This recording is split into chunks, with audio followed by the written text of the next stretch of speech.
Coûtera la reconstruction de l'Ukraine. La France organise une conférence internationale aujourd'hui et demain à Paris. Les dirigeants ou ministres de 47 pays seront présents, ainsi que le secrétaire général des Nations Unies, Antonio Guterres, le FMI, la Banque mondiale.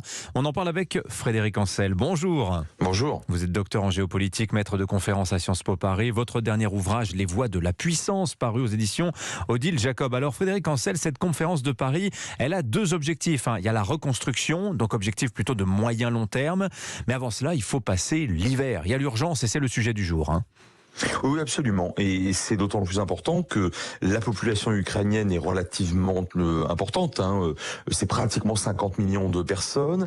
Ce sont des personnes qui sont très directement touchées par la guerre, par les frappes civiles sur les civils du Kremlin. Oui, c'est la nouvelle stratégie russe. C'est la nouvelle stratégie russe. Frapper les infrastructures. Bah oui, c'est d'autant plus vrai que le front, il est désespérément compliqué pour Poutine et il le sera de manière vraisemblablement définitive.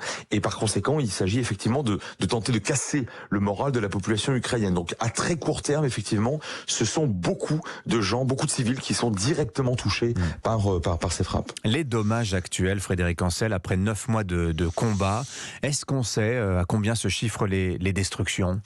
Alors c'est extrêmement difficile à chiffrer. Pourquoi ? Parce que l'Ukraine est déjà un pays dont les infrastructures sont vétustes, parfois sont rares dans certaines régions, mais on peut chiffrer vraisemblablement à plusieurs dizaines de milliards de dollars, qui équivalent à des euros. Mais ça, c'est vraiment pour du court terme, et si réellement on ne prend pas en compte l'intégralité des dépenses indirectes qu'il faudrait faire pour remettre le pays, le pays à flot. Alors il y a un chiffre qui tourne beaucoup, c'est 350 milliards qu'il faudrait mettre sur la table pour reconstruire l'Ukraine, à comparer au PIB de l'Ukraine avant-guerre, 200 milliards, c'est quand même stupéfiant. Est-ce que la référence au plan Marshall, qu'on entend beaucoup, Frédéric Ancel, est-ce qu'elle vous paraît pertinente ?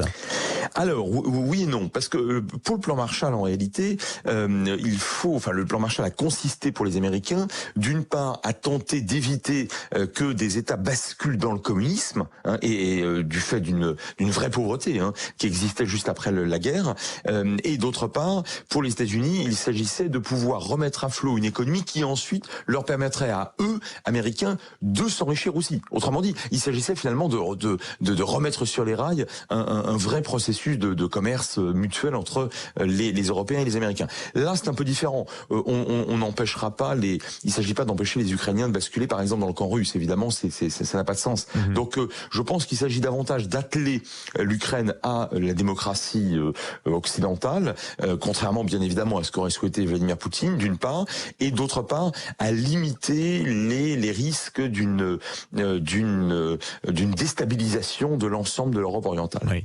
Alors il y a récemment Ursula von der Leyen, la présidente de la Commission européenne, et Olaf Scholz, le chancelier allemand, disaient dans une tribune conjointe: ce qui va se décider pour la reconstruction est très important puisque ça va déterminer le type de pays que sera l'Ukraine à l'avenir.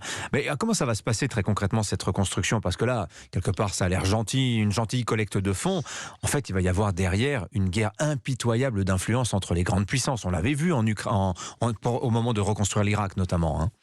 Alors non seulement une guerre d'influence, vous avez raison, et là évidemment le problème pour des pays entre guillemets secondaires, c'est que bien évidemment les États-Unis d'une part, le Japon d'autre part, pourquoi pas l'Allemagne bien évidemment en Europe pèseront davantage. Et on sait que lorsqu'on pèse davantage dans une reconstruction, dans un premier temps, dans un second temps, c'est davantage de contrats. Ça c'est le premier point. Et le deuxième point, c'est celui qui concerne surtout l'efficacité de ce plan. On peut l'appeler néo-Marshall si vous voulez, à savoir est-ce que cet argent va aller réellement aux infrastructures, réellement à la population, à l'ensemble de la population, Autrement dit, Frédéric Ancel, vous craignez la corruption du détournement massif de cette aide ?